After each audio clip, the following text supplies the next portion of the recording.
Now to today's event. It's an honor to recognize HBCU excellence in our nation. I see excellence in it every single day. I see this weekend, the Congressional Black Caucus Foundation. I tell you what, the foundation gala, only about 3,500 people there. And I was happy, and I've been wanting to do this to celebrate the first ever White House brunch to celebrate black excellence. Black excellence. Which many of you and your alumni attended. It's about time to point out what's already been done. I'm proud to have the most diverse administration in history. It taps into the full, I mean it. I made a commitment. My administration is going to look like America. It taps into the full talents of our nation, including graduates of HBCUs like our amazing Vice President is. Folks, together, Kamala and I know that an education makes a person free. HBCU's education makes you fearless as well. It matters. I mean it. More than 180 years, born under the shadow of slavery and Jim Crow, HBCUs have instilled a sense of purpose and freedom, a commitment to make a difference for all their students, to lift up not just yourselves but others along the way. Institution grounded in the belief that every American of every race and every background, every zip code, and you know me, I mean this, should have a fair and equal chance to go as far as their God-given talents can take them. That's who we are. That's what we stand for. But as I've said before, we face an inflection point in history. It comes along every 6 or 7 generations.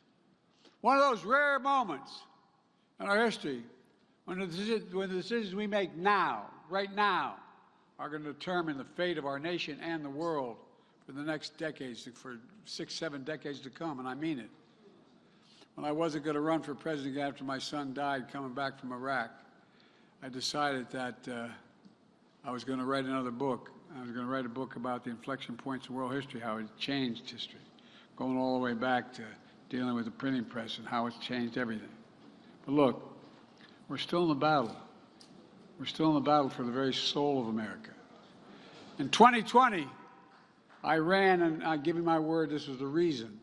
I ran to redeem the soul of America and restore decency and dignity to the office of the presidency. I ran to rebuild and expand the backbone of America, the middle class. And I ran to unite the country, remind ourselves that we can do anything we want to do when we do it together.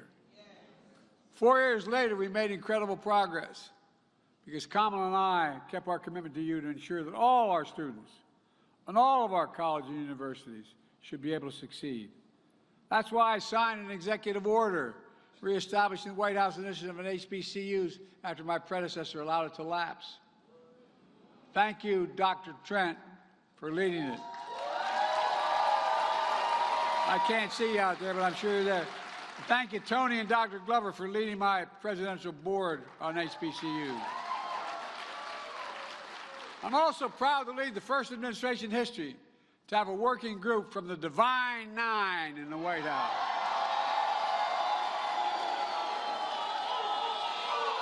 Oh, I got it, man. I mean, maybe a white boy, but I ain't stupid. I figured out real quick. And by the way, it's an official group in the White House. Together, we got to work right away with our signature investment in addressing one of the most pressing issues for HBCUs. We all know, and I mean this sincerely, that HBCU students are just as capable as any other students. No, but HBCUs don't have the endowments like many other colleges and universities that are able to fund research labs, improve campus infrastructure, and so much more. That's why I'm proud to be delivering on a record $17 billion. $17 billion for HBCUs, the most ever any administration has ever committed.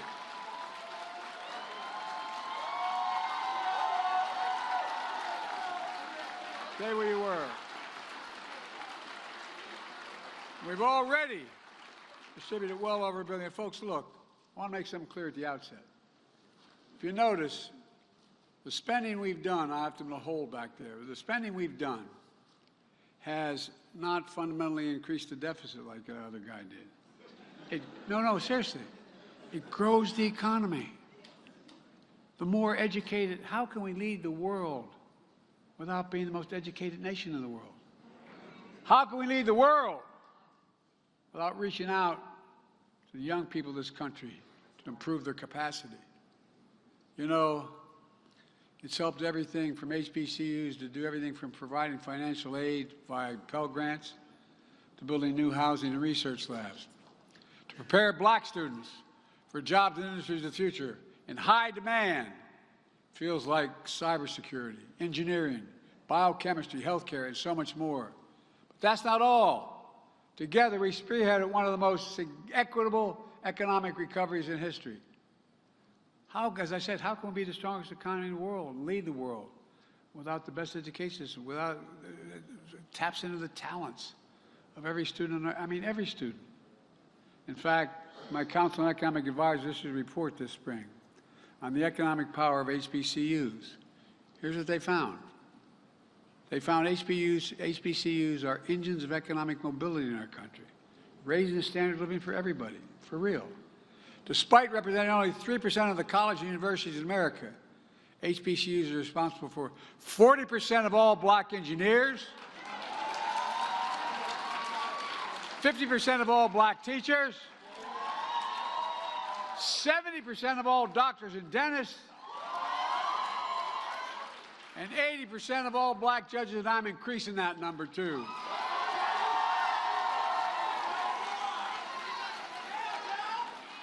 But that's not all. My CHIPS and Science Act, which I was committed to, finally got it done. We ensure we create more hubs of innovation at HBCUs, create pathways to develop more researchers, and grow a diverse semiconductor workforce here at home.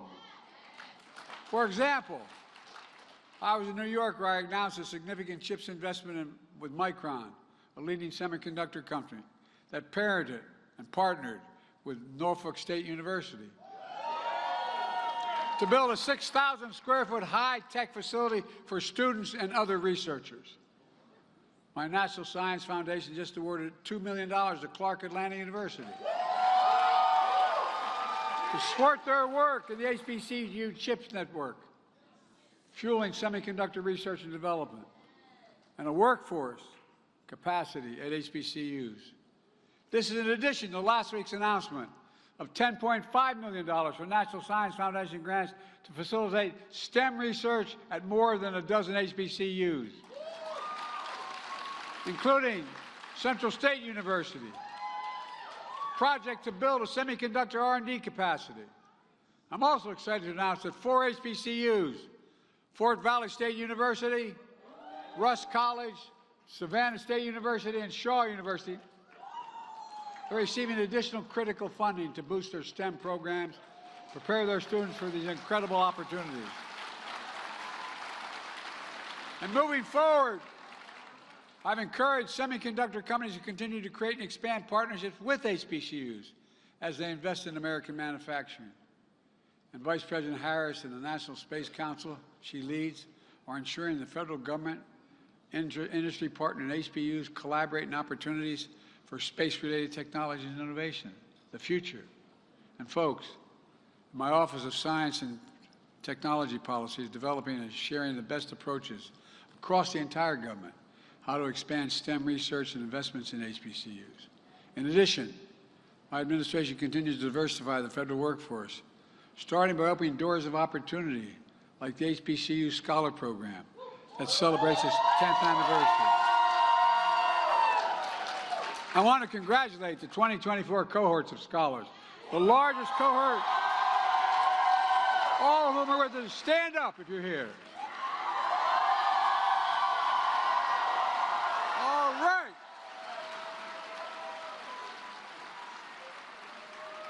If I'm still around when one of you are president, make sure you don't say who Joe who, okay? We also know Black studies show black students who have black teachers are significantly more likely to graduate from high school and enroll. We've known this for a long time, enroll in college. That's why my Department of Education has provided $450 million to ensure the teachers in our schools reflect diversity in our community. These small things matter a lot. For example, this funding has gone toward the Augustus F. Hawkins program, which is preparing the next generation of teachers at HBCUs. We're the first administration to secure funding for this program, providing almost $40 million to date. And today, I'm proud to announce 4 more HBCUs: Grambling State University, Morehouse College. Oh, I'm so tired of hearing about Morehouse, man.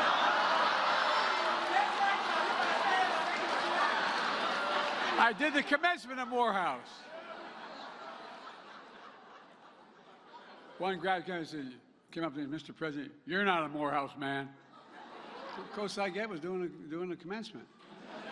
North Carolina Central University and Prairie View A&M University.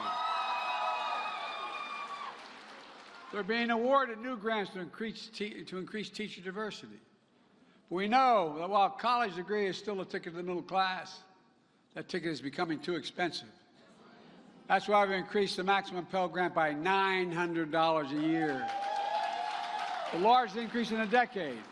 It matters because HBCUs have twice the percentage of Pell Grant students as non-HBCUs. And my administration also relieved the debt of 5 million Americans, including a significant number of black borrowers.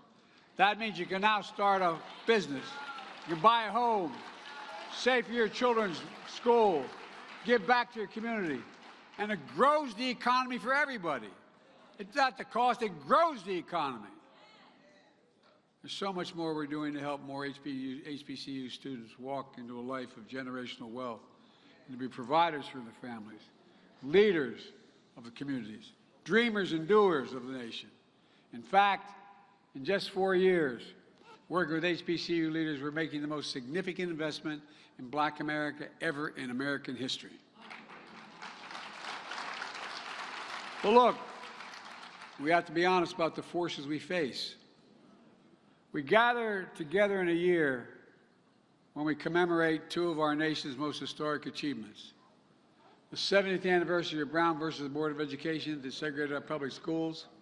It laid the groundwork for the Civil Rights Act of 1964 and outlaw discrimination in employment and public places, in which we've just observed its 60th anniversary. Instrumental in both achievements was Thurgood Marshall, an alum of Lincoln University and Howard Law School.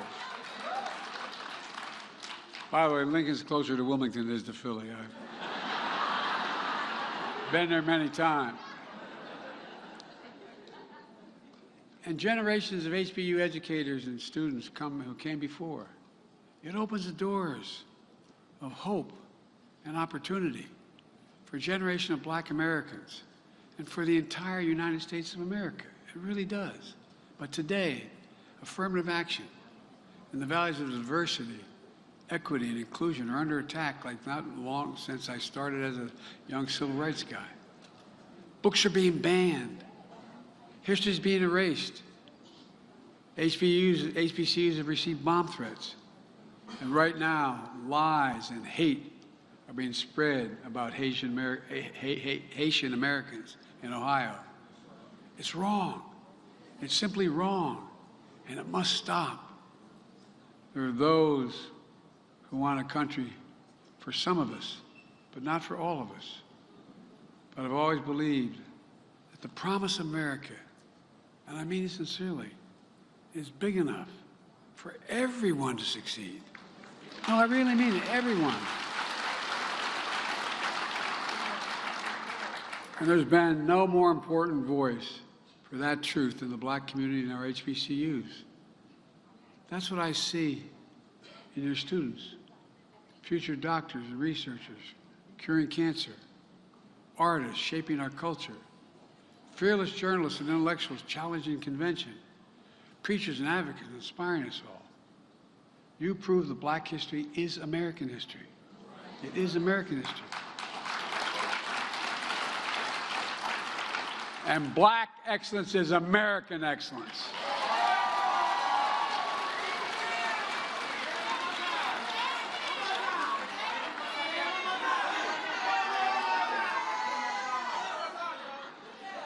Well, let me tell you something. If I show up on your campus, you better be nice to me. Look, let me close with this.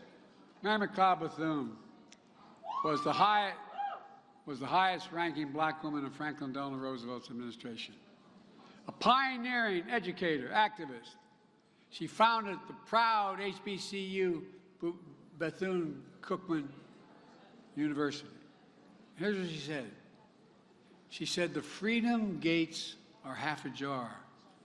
We must pry them fully open."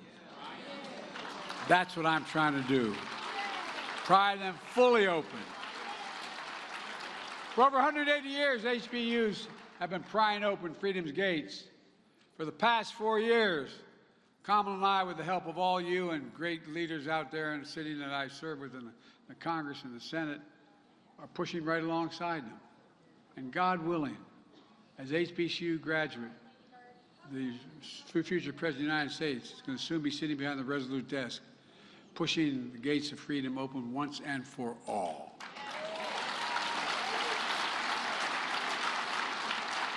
Folks, you've probably heard me say this before. We just have to remember who the hell we are. No, I mean it. We're the United States of America. There is nothing beyond our capacity when we act together. Nothing, nothing, nothing. We're the only nation in history that's come out of every crisis stronger than we went in. That's because of you, because of all of us. We're a diverse nation. Therein lies our strength when we unite. So God bless you all, and may God protect our troops. Thank you, thank you, thank you.